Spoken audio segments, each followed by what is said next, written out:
Good evening, everybody, and it's wonderful to see so many of you here, as Paul said, in Clement Trevor, but you're also missing the Late Toy Show. How can you bear it? Just watching Brian Tuberty dressed up in a funny jumper is enough to make us all think. So you're very welcome here tonight. Fintan O'Toole is Ireland's best-known journalist and public intellectual. His weekly column in the Irish Times is unmissable, always informative, beautifully written, and coming at us from a particular point of view, which we might loosely characterise as that of belief in social democracy and the defence of human rights. He's the author of 21 books, a regular contributor to the New York Review of Books and The Guardian, the Leonard L. Milberg Visiting Lecturer in Irish Letters at Princeton University, and winner of multiple awards, including just last year, the European Press Prize for Commentary and the Orwell Prize for Journalism. I'm sure that meant a great deal to him. He's a great admirer of the wonderful George Orwell. He's here tonight to talk to us about his latest book, Heroic Failure, Brexit and the Politics of Pain.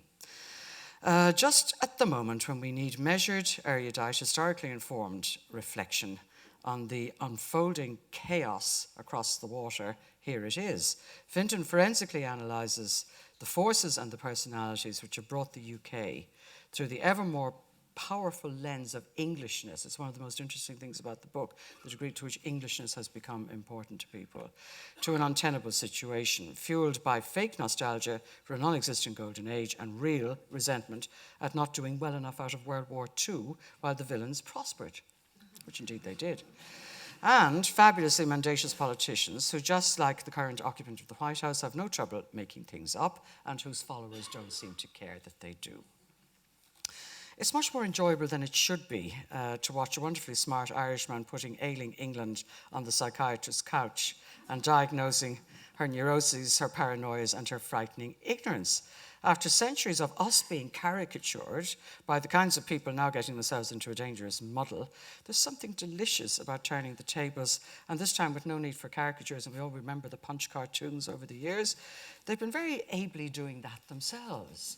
It's hard to look at Boris Johnson or Jacob Rees-Mogg or John Redwood, indeed, who did a wonderful flounce on the radio last week, without thinking that these are fantastic caricatures.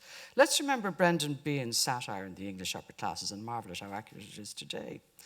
By the moon that shines above us in the misty, moonlit night, let us cease to run ourselves down and thank God that we are white. And better still, we're English, tea and toast and muffin rings, and old ladies with stern faces, the captains and the kings. All that talk about public school food and nannies and cricket and jolly japes covers a deep swell of resentful superiority and increasingly overt racism, which has turned England into a dangerous, unmoored laughingstock. To find out how that happened and why, please welcome Fintan O'Toole.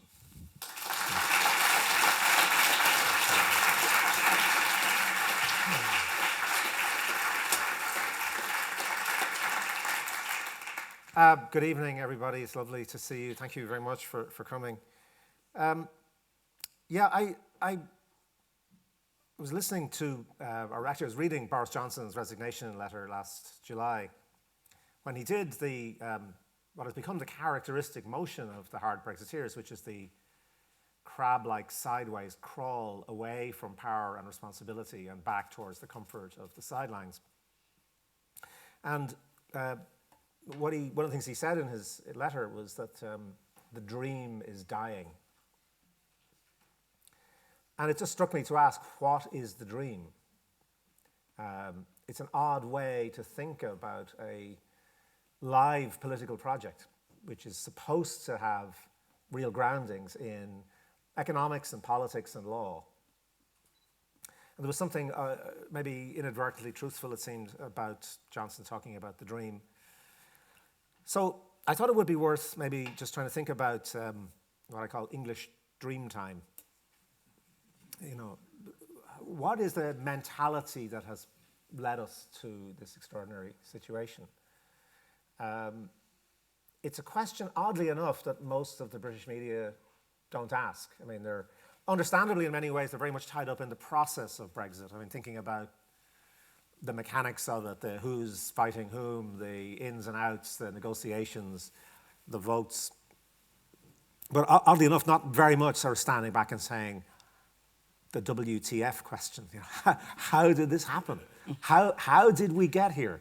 How does a normal, civilized, very prosperous, very privileged Western European democracy engage in this kind of self-harm? And so I just started trying to think about that question. And as Katrina says, I ended up psychoanalyzing England, which was not actually my intention at all. But it's where you kind of are led when you start trying to think about this. And I started about thinking about an emotion, which is, in a way, one of the more puzzling emotions, which is self-pity.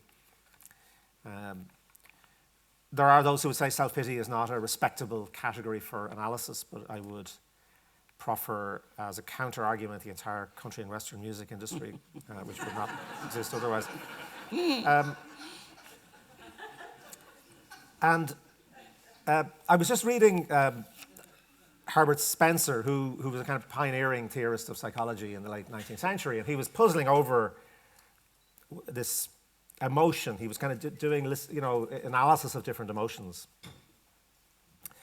And there's this emotion that he variously calls pleasurably painful sentiment, the luxury of grief, and self-pity. It seems possible that this sentiment, which makes a sufferer wish to be alone with his grief, which of course is what Brexit is, and makes him resist all distraction from it, may arise from dwelling on the contrast between his own worth as he estimates it and the treatment he has received. If he feels he has deserved much while he has received little, and still more if instead of good there has come evil, the consciousness of this evil is qualified by the consciousness of worth, made pleasurably dominant by the contrast. One who contemplates his own affliction as undeserved necessarily contemplates his own merit. There is an idea of much withheld and a feeling of implied superiority to those who withhold it. And this just seemed to me to be a very apt description of the sort of emotional complex, if you like, the structure of feeling around Brexit. We tend to think of self-pity as being about low self-esteem, but actually it's about very high self-esteem. You know, you in order to really feel great self-pity, you have to feel that you deserve much better than you're getting. I don't know if any of you, well, you're all very young people, you wouldn't remember, but Ray Galton died recently, the great British screenwriter, Galton and Simpson, who did so many of those great pioneering British TV shows. One of the things they did was Hancock's Last Half Hour, or not Last Half, like Hancock's Half Hour as it was called. If you look back on those Hancock, they're half-hour dramas, and Hancock is sort of Mr. England in a way in the 1960s. And they're perfect three-act dramas. They're only 30 minutes, but the first part of it is a sort of hugely inflated sense of himself. So he always has this kind of grandiose ambition. And the second part of it is sort of the disappointment of that ambition. And then the third part is him wallowing in self-pity. That's basically the structure. And in a sense, there's something very Brexit-like about this. It sort of touches on something that I think is very much there. So where does this come from? And how can we understand what's happened? I think we have to look, first of all, at the most obvious question, in a way, which isn't greatly being asked, which is, in order to do Brexit, you have to first imagine yourself to be overwhelmingly and unjustly oppressed by the European Union. So you have to start thinking of the fact that you are not a prosperous, modern, reasonably powerful democracy, but you're actually the victim of a tyranny. And this has two sort of self-contradictory aspects of it, which self-pity captures. So one is the high opinion of yourself. And the high opinion is rooted, of course, in an imperial past. an idea that Britain is exceptional, particularly England is exceptional, because it has ruled the world and therefore deserves better than being a normal European country. And the second aspect of this then is the self-pity comes from the sense that other people are refusing to recognize this superiority. So you have this kind of double nature of Brexit, which is part of the reason why it's so incoherent. One is that it wants to be, in one way, a kind of recapitulation of empire, to go back to the idea of, well, global Britain is the phrase for it now, which means really Britain is not a European country, it's a global country. It's at the center of a global network of trade, in which everybody else will kind of just look to Britain as the center of this network again, which is really another way of thinking about empire. So it wants to be that, but it also then wants to be the opposite. It wants to think of itself as having been a colony, not a colonizer, but a colony. Why? Because in order to get the energy to throw off this oppression, you have to sort of imagine yourself to have been tyrannized, and indeed to have been taken over and invaded. So, as Katrina says, there are kind of two big things going on here, and it may seem ludicrous. I was arguing with a very distinguished English academic the other day about, I was talking about the Second World War, and I thought she was going to say, actually, the Second World War, do you have to go back that far, really? Is that not, that's really quite a long time ago. And she says, no, you have to go back to the Norman invasion. So maybe I'm doing okay with the Second World War. But if you listen to the rhetoric, even now, if you listen to the recent Tory party conference, for example, the number of references to the Dunkirk spirit, the constant reference to Spitfires, to Churchill, to all of this kind of stuff, it's still there. And why is it still there? And I think it's still there because, as Katrina mentioned, one of the arguments of the book is that the British experience is unique. It's the one way it is exceptional, actually. I don't think it's ever happened to a country before that you win a major war, in many ways the major war, the existential war of the Second World War. They're on the winning side. They didn't win it all on their own, although sometimes you would think they did. But, they are nevertheless a really important part of defeating Nazism. And yet, within 10 years, you have the three Axis powers, Italy, Germany, and Japan, are all booming. They're all doing better than Britain was doing by the mid-1950s.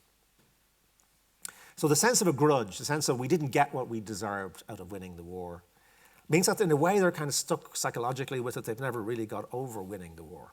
It's extraordinary in many ways. So that's part of the complex, I think, of the way Brexit plays out. One of the things I started looking at for the book is this extraordinary English tradition of thrillers, counterfactual thrillers, in which Britain didn't win the war but lost the war. So you have things like Glenn Dayton's SSGB, which was filmed, of course, on television just coming up to Brexit. Robert Harris's Fatherland, for example, huge selling things. There's a lot more of them. But they imagine this sort of idea that actually, we surrendered at Dunkirk, or the D-Day landing was a disaster, and therefore, the Nazis invaded us instead, and we were taken over. And this sort of dark fantasy, and it's an odd kind of fantasy because one of the attractions of it, oddly enough, is the idea that actually, maybe it would have been better if we lost the war. And maybe it would have been better because the Germans took over anyway.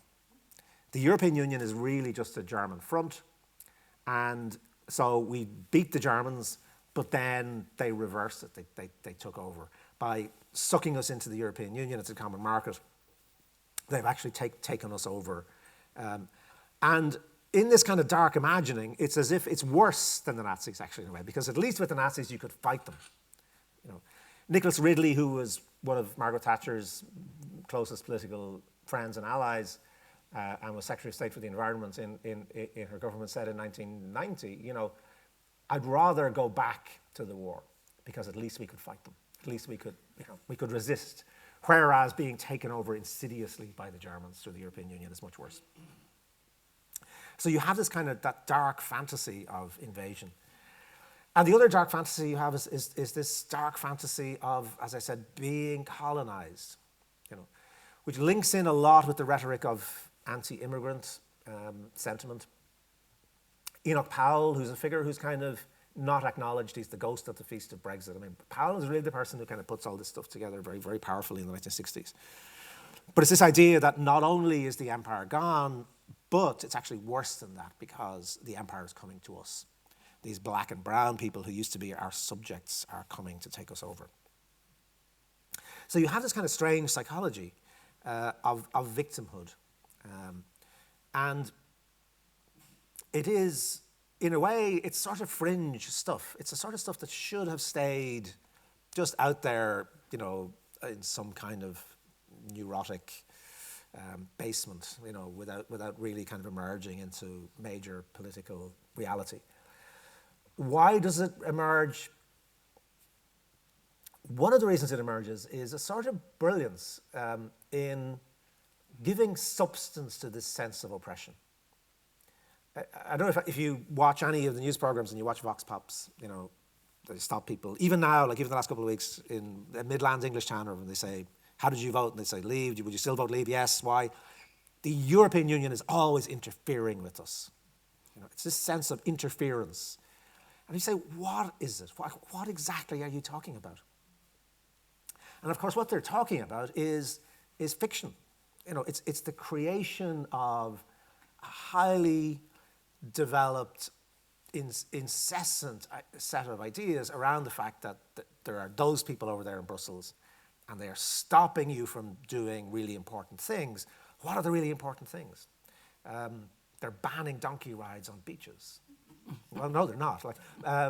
They're forcing our fishermen, our manly fishermen, to wear hairnets while they're fishing. Well, they're not, of course. And Boris Johnson is a really important figure in this. Johnson's actually more important as a journalist even than as a political figure, because he's the person as a journalist who invents the idea that you can make a journalistic career out of doing this stuff. Johnson is sent to Brussels having been fired from the London Times for lying. Now, it's quite hard to get fired, as a gentleman. He's an Etonian, an Oxford man. You don't get fired. But they fired him because he was so bad. Just so outrageously mendacious. He's immediately hired by the Telegraph and sent to Brussels because the lying, that's what we want. It's fine. And he's funny and he can make this stuff up. And his first big campaign, I kid you not, is about the prawn cocktail flavoured crisp. The role of the prawn cocktail flavoured crisp in Brexit should be the subject of great theses in the future. Boris discovers that there's a regulation being brought in by the European Union that says if it's a potato product, you can't add more than 50% sugar to it. And the British Crisp Manufacturers Association said, but look, we make all these exotic flavoured crisps and they're full of sugar. And there's a little bit of coverage, but Boris, being a kind of genius, says, forget about, exotic flavoured crisps, like the prawn cocktail flavoured crisp. It's really tangible. It's something, And he starts a campaign about the interference that Brussels is doing by stopping us feeding our children prawn cocktail flavoured crisp. And this is a huge success in journalistic terms. So what he's trying to do is what every journalist is trying to do. He's trying to get off page 13, which is where Brussels news is, onto page 1, right? And he discovers you can just keep doing this. You can just keep making this stuff up. And then, of course, everybody sees the success of it. It becomes a kind of competitive journalistic enterprise, to think up the most outrageous thing. The EU is standardizing the size of condoms, which, of course, EU-sized condoms would not be big enough for English men.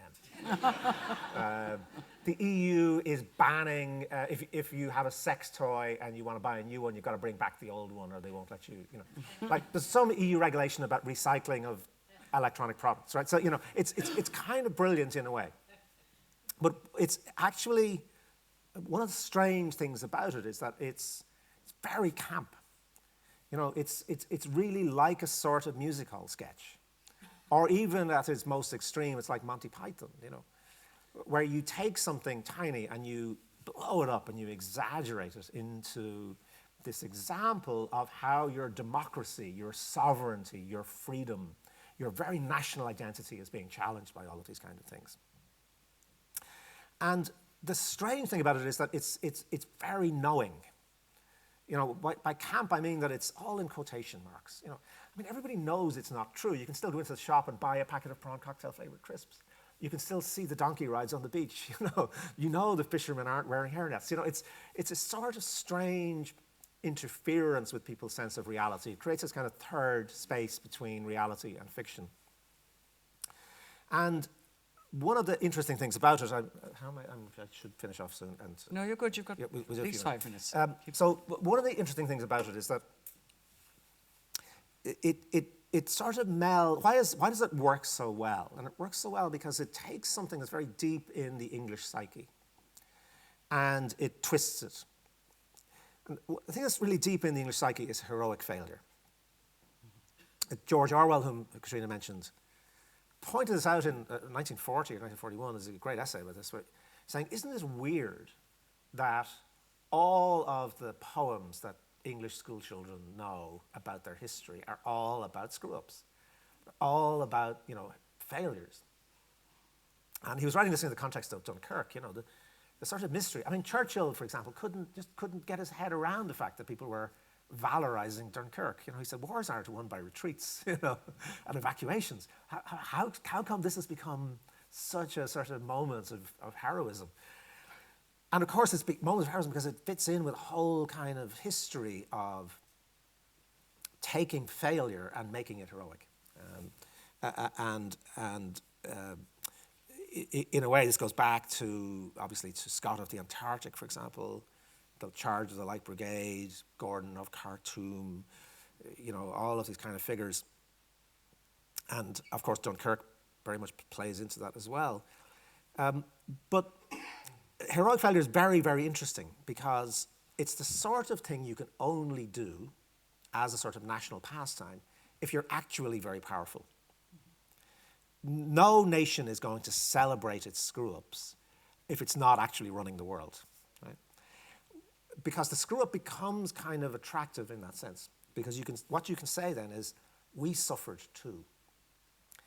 It's not just that we conquered the world and took over other countries and inflicted ourselves on, Africa and Asia and elsewhere. It's that actually, in doing this, we suffered. So you valorize the pain, you valorize the sort of sense that actually, and when we were suffering, we didn't complain about it. So the whole point of heroic failure as a kind of cultural form is the stiff upper lip, of course, is that we die, we suffer, and our character is shown by the way we suffer. We don't complain. We get on with it. The greatest expression of this is of course, Captain Oates, who is Scott of the Antarctic's colleague. When they realize that they're trapped in these tents and they can't go on and they're all going to die.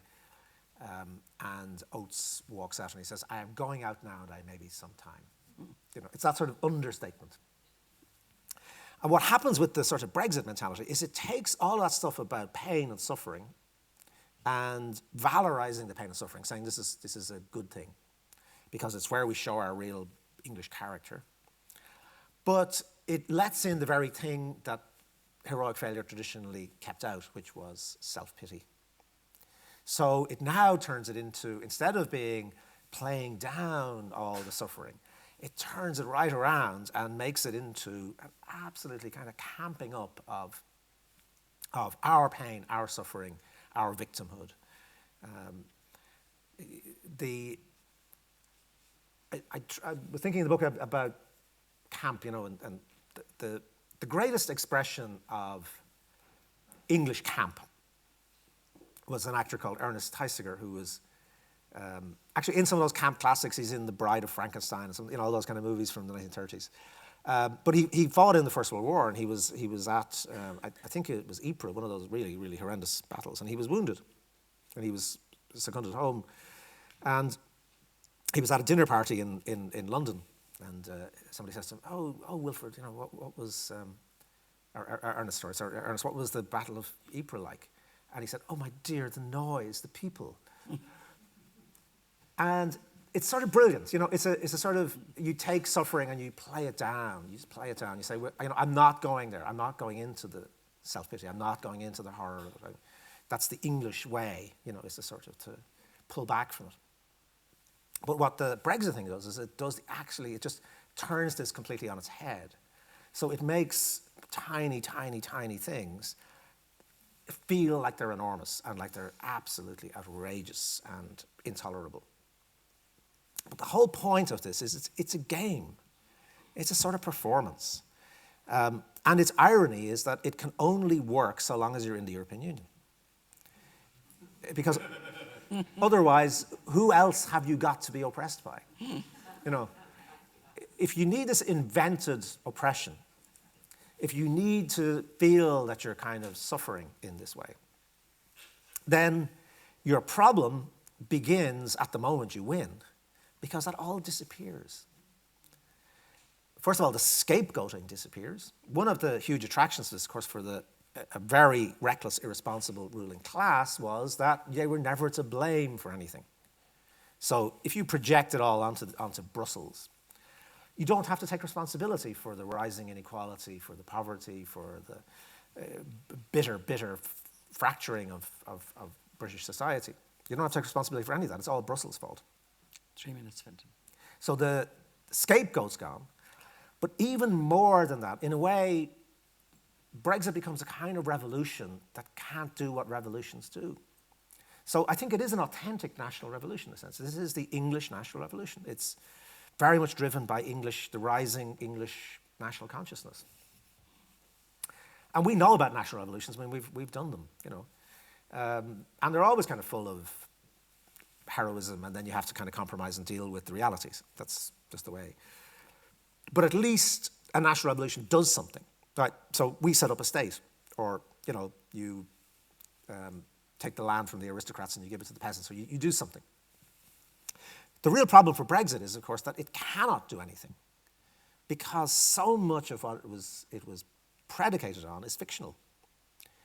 You can't bring back prawn cocktail flavoured crisps into the shops because they're already there. You know, you can't right all these wrongs because they're wrongs that never really existed in the first place. And therefore, it's a very weird kind of phenomenon. So in a sense, it's a genuine expression of a national desire for revolutionary change. You know, there's no question. I mean, in some ways, it's a very brave thing for people to have done. It throws the existing order right up in the air. And that's not always a bad thing to do. But it does it with no outcome. It doesn't know what outcome it can possibly get, because the mentality is predicated on imaginary oppression. And for imaginary oppression, you can only have imaginary liberation. Yeah. So it's an act of imaginary liberation where you're kind of saying, we're free now. And, you know, in Waiting for Godot, the two boys, one of them says, well, we're happy. What do we do now we're happy? You know? And it's like, what do we do now we're free?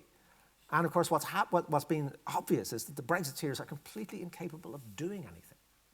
They won't take power. I mean, Boris couldn't even take power. He was the leader of the revolution, and he couldn't take power. He lasted a week as the king of the revolution. You know, less than a week, in fact. You know, the collapse of his attempt to become prime minister, which was the logical outcome. That's what happens in revolution. The leader of the revolution becomes the new power, and Boris couldn't become the power. The other Brexiteers have been unable to really take power. So what you end up with is something that nobody wants, that doesn't actually reflect any kind of act of liberation at all, and that simply replaces first-class European Union membership with second-class European Union membership. It's not an epic, heroic, revolutionary outcome, to put it mildly. So this is why they're stuck. And one last thing just to say is that the strange thing about it then is that it cannot address any of its own causes. So there are undoubtedly real things that underlie Brexit. And one of them, as I said, is this kind of rise of English national consciousness. You can see in all the surveys coming from, particularly from the turn of the century onwards, English people asked about their national identity are saying English, not British. They are increasingly seeing that they don't think English interests are being properly represented by Westminster or by Whitehall. They're increasingly indifferent as to whether or not Scotland and Northern Ireland, in particular, are part of the Union. They're increasingly different to the Union itself. And this is showing up in the most recent surveys as well, very, very strongly. People who voted Leave don't care about the Union. Yet, one of the ironies of Brexit is that it can't address this. So what's it doing? You know, you've got Theresa May talking about the precious, precious Union. We must rally around the Union flag, even when what the English are actually saying is, actually, what about us? What about England? What about Englishness? So it ends up being, and again, this is showing my age, but you remember these kind of Lassie movies or Skippy or all those. There was always an animal who, you know, there'd be somebody in distress and the animal would come to tell people, you know, and they say, what's he saying? What's he saying? You know, and then the animal would be going crazy, you know. You know, in the TV shows, they'd always kind of understand what the animal was saying and they'd follow it. But this is weird. It's like the English people are saying one thing and they're trying to make themselves heard, and the ruling class, by and large, is kind of saying, "What are they saying? What are they saying?" and running off in a completely different direction. You know, so it's, I suppose, it's not that Brexit is failing to be implemented. It's that it could not be implemented. It's that, in a sense, it died the moment it was born. The moment it became real, all the camp, performative imagining of oppression disappeared. And what you're left with is just this lack of authority, this absence of any sense of where you're going, and in fact, probably a deepening of the very problems of identity that led to it in the first place. Thanks very much.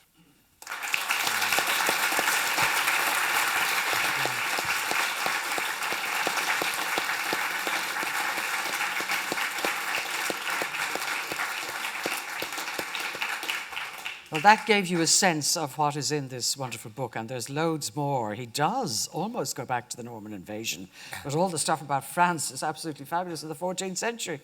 You will learn things that you never knew before, and it's going to be splendid. And there will be copies for sale down at the back of the premises here when we're finished. Now, I know you'll want to ask questions. Can we turn down those very bright lights, because I can't see the audience with that going on? And then we can see who'd like to start the ball rolling. Thank you. Down at the back there? Yeah, far ahead. I see a hand up. I found all that extremely interesting, and you'll notice from my first sentence that I'm English. Yes. Theoretically part Welsh, part Cornish and all that, but I'm English. Okay. And it's that I want to ask a question about. Because although I agree with everything you've said, and I would add to the Hancock element that the English are beginning to live the satire that's made on them by themselves. Yes. And that's one of the most painful things for me to observe, because the satire itself is great as satire. Absolutely. So laughing at yourself is a wonderful thing. And we've suddenly started to be what we were laughing at. Yes. But I'd like to ask another question, and a different one. And that's the fact that you're called O'Toole, not Toole, and Fintan, never heard of that before. You are an Irishman speaking English. And one of the things which, since the Norman conquest, right up to today and in the future, will maintain an English self-satisfaction and sense of superiority, and I hate all that. I'm sorry I'm standing up, but I wish I could crawl away with Brexit. One of the things that maintains this is the English, not the British, not the American, language. That has spread since colonial times, And as a result of mixtures from the Norman conquest on, and it's there. It's not going to be rolled back, even by Chinese, I don't think, because it's there in social media and the internet, and it's there to stay. But in some strange subconscious way, don't you think that it underlies a sense of superiority that shouldn't be there? It can't be seen in German or in French or in Spanish or in Chinese or in Arabic for various different reasons, but that it's essentially a weakness for the English because they've got that worldwide communicative means which is English, sure. Alas. And English is pushing, the learning of English is pushing minority languages over the edge. They're disappearing. And whose responsibility is it? Everybody's. But it centers in the English. Alas. Yes. Alas. Poor England. A lot to do with there. Thank you very much. Great point to make.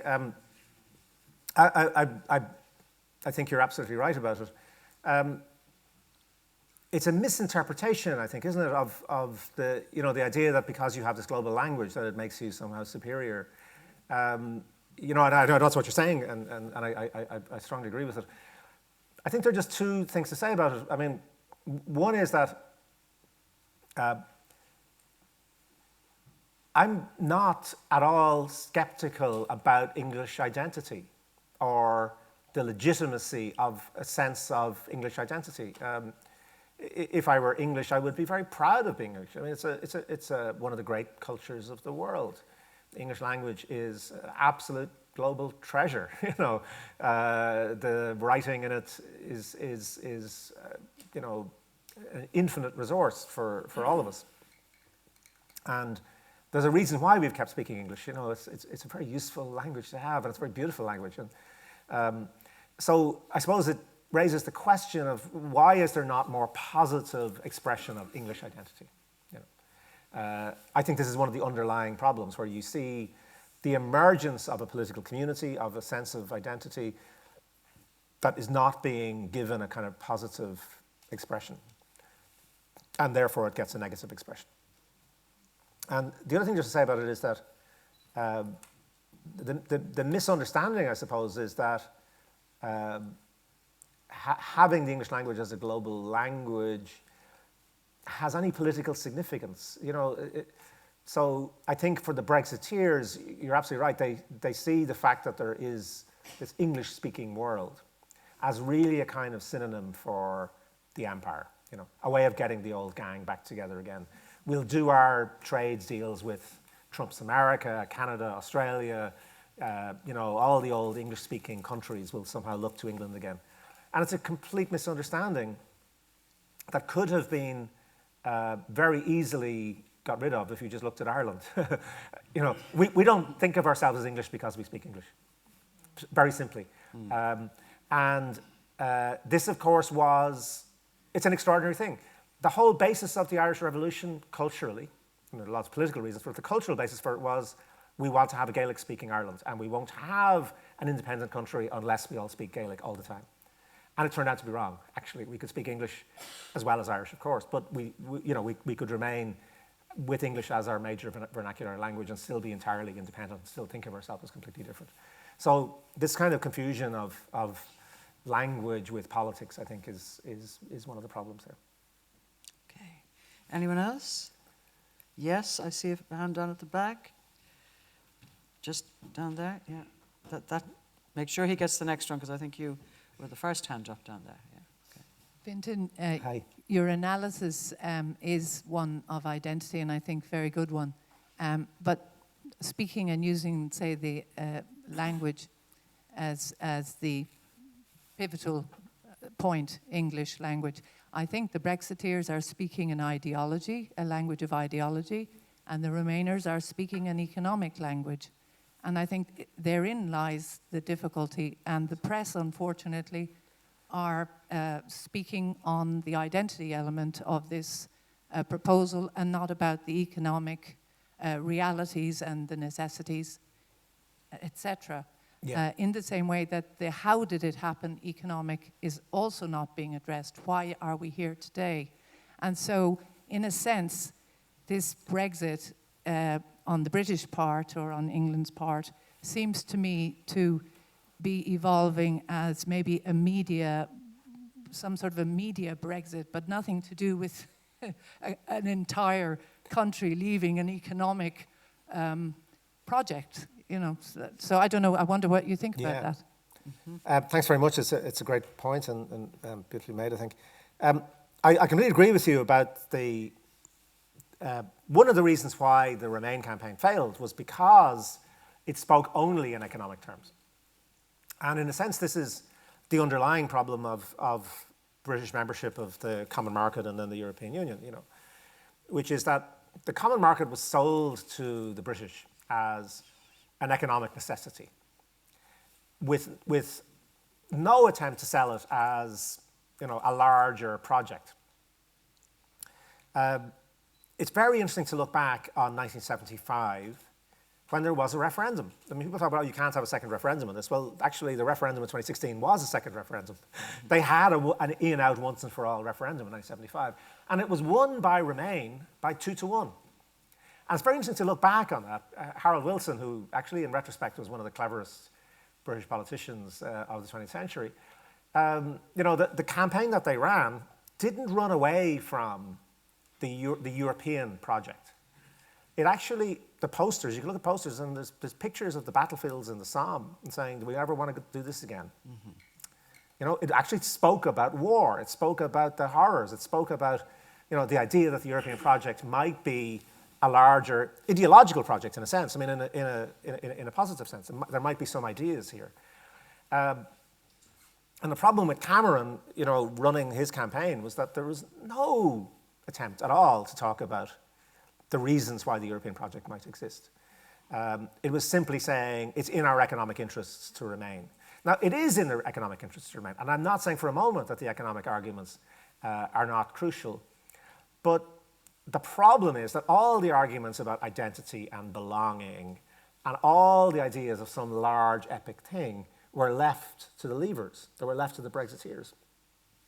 And this is a larger point, I suppose, about the rise of the far right in Europe and America. Progressive politics can't leave out questions about identity and belonging. Why should progressives leave belonging and identity to the right and to neo-fascists and to the clowns that have been leading Brexit? I mean, why should we leave it to them? Belonging is human. Belonging is about your community. Belonging is about a collective ability to affect, or at least in some way, the forces that are affecting you. If all progressives have to offer is sort of, let's just accept globalization and it's all good. Well, it's not all good. People need a shelter. They need a sense that there actually is some collective identity within which they can exert some kind of real power for themselves. And so if we leave that to the right, well, then you're going to get this kind of identitarian politics, which twists identity into a very negative thing. Again, we know this. One of the things I want to stress is, when you're an Irish person writing a book about England, you want to stress that I'm not trying to be superior, although it would be quite nice to be, but I'm not. Because, you see, we've done it all. We've done all this stuff ourselves. We know what it's like. And we know what it's like when, nationalism can take two forms. It can either be about us or it can be about not them. Mm-hmm. And the us part is quite hard, actually. But, it turns out, because nationalism always says we're all the same, we're all Irish or we're all British or we're all whatever. And of course, it turns out that that's not really true. There are huge differences of class, of gender, of country, city, loads of things that are going on, generational differences. So the us part is quite hard. And what you often end up with is the easy way to do it as well. Well, okay, we may not know who we are, but we know we're not them. And that's what happened here. We defined our identity as being not British. Also, in a lot of ways, Catholic, not Protestant, all those kind of things. And the Brits traditionally always did this, or the English, traditionally always did that. easy to forget that if you go back to Shakespeare, for example, you read Shakespeare, I mean, the horror people, the savages are the Scots, you know, just across the border, and the French, of course. You know, they're always defining themselves against other people. And I think Brexit kind of brought this back into play. But you won't solve the underlying problems by simply saying you're going to have to stay in because your economy needs it. You might actually get them to stay in. They might actually stay in, but the underlying questions will not be answered just by staying in because we're afraid of the economic consequences. There has to be a positive addressing of an English identity. There's nothing shameful about an English identity. Why should there be? But why should it not be given a voice that's much more positive? Why not the England of Mary Wollstonecraft and the suffragists and George Orwell and Shakespeare and Tom Paine? You know, some of the greatest cultural and political traditions on the planet are English traditions. And they need to be revived in a sense that says, you know, we're not just part of this kind of bland global force that wants to, homogenize everything and make us all just into consumers. So if the progressives are saying you're consumers and you leave it to the right to say actually you're citizens, then we're all in really, really big trouble. Progressives have to be saying about citizenship and belonging and identity as well. There is somebody at the back, I think. Just take a look behind. Yes. Great. Hi, how are you doing? Thanks. I was just going to ask, I suppose Brexit is peculiarly English, yes. But don't we all have our own distractions? That's the English form, and you've mentioned the far right there across Europe. And perhaps really we need to take more of a look at our own distractions. And I'm wondering how you feel about it maybe being a distraction from an existential crisis, you know, that is climate change, for instance. Yes. And if we look at, there was analysis recently of Morning Ireland that found that only 1% of the time was spent on environment, and that wasn't on climate, that was on other environmental things, which seems extraordinary, really, for the times we're living in. So are there ways that we can look at our own media and say, are we distracting ourselves with things that deny actually the crisis that we're in the middle of? Yes. Thanks. Yeah, I think that's an absolutely great point, you know, and it is one of the tragedies of Brexit that it sucks up so much mental space, you know. Partly because it has enormous consequences for us on this island, not least, of course, in relation to the peace process. I mean, we have to deal with the fact that 83% of Leave voters, self-identified Leave voters, asked, is the destruction of the peace process in Northern Ireland a price worth paying for Brexit? Say yes. You know, we have to deal with that. We don't have the luxury of not, in a sense, being obsessed with it. It is a key moment in the history of these islands, and we have to try and deal with it in that way. But I think you're absolutely right. I mean, one of the things it's done in Britain, of course, is paralyze the entire administrative system, you know, the entire governmental system in terms of dealing with all of the much, much larger crises. And one of the things it's done in Ireland is it's given our government a sense of being involved in something really important and epic, which they don't really deserve, in my own opinion. You know, we're looking at 3,000 children waking up every morning homeless. We're looking, as you said, with, you know, the climate change issues. Ireland is a rogue nation on climate change. We take enormously superior, like we were talking about superiority. I mean, look at us swaggering around and saying what a great country we are. And we're one of the most compliant in the world with human rights and everything else. We are the worst country in Europe for meeting our targets under the Paris Climate Change Accord. We have met about 1% of our targets. We are going, not only are we not reducing our carbon emissions, we're actually still increasing them. We are an absolute disgrace. So the large things, you're absolutely right, these are epic things. I mean, these are existential questions too. Why can we not deal with homelessness? Why can we not put in place a serious, consistent, coherent effort to decarbonize our economy? Why do we still have a health system, for example, that fails to meet people's basic needs, even though per capita we're now spending one of the highest in the world? We're spending huge amounts of money privately and publicly on health, but we have a completely incoherent system that often diminishes the basic dignity and human rights of many patients. So you're absolutely right that there are these huge questions, and I think one of the many unfortunate consequences of Brexit is that it sort of allows the government to look like it's involved in doing very big things, because it is. I mean, Brexit is a big thing. And to be fair, so what the Irish government's done with Brexit is astonishing. I mean, it really is the greatest piece of diplomacy in the history of the state. I mean, to get the European Union to completely adopt the Irish agenda, and to make it, I mean, really what's happened, the reason why May's deal is so terrible for Britain is because it's been reverse engineered around the needs of Ireland. I mean, that's what's happened. It's a great deal for Ireland. It's a terrible deal for Britain. So, absolutely. I mean, our diplomats and our governments have done a fantastic job on Brexit. But it sort of covers the fact that they're seeming to be incapable of tackling so many of the really major issues. And I think you're absolutely right that this is also a media issue.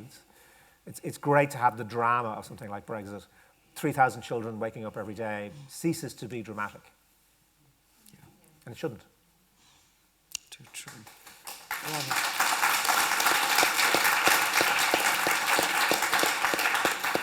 Now, I can imagine that there are many more questions, but we have to get this man into town for his dinner at some stage before he expires from starvation. So there is a table down at the back of the room where there are copies of the book, and he will happily sign the book for you. But I appeal to you all in the most humble way, don't detain him too long in conversation, and remember that he does need his dinner. We have been very privileged to have him here tonight as the kick-off event for the first Galway International Arts Festival winter segment, and we have 3 great talks tomorrow, as you heard. But it is a genuine delight to listen to the quality of thought and expression that we always get from Fintan O'Toole, and I hope we appreciate him enough. Please give him a round of applause.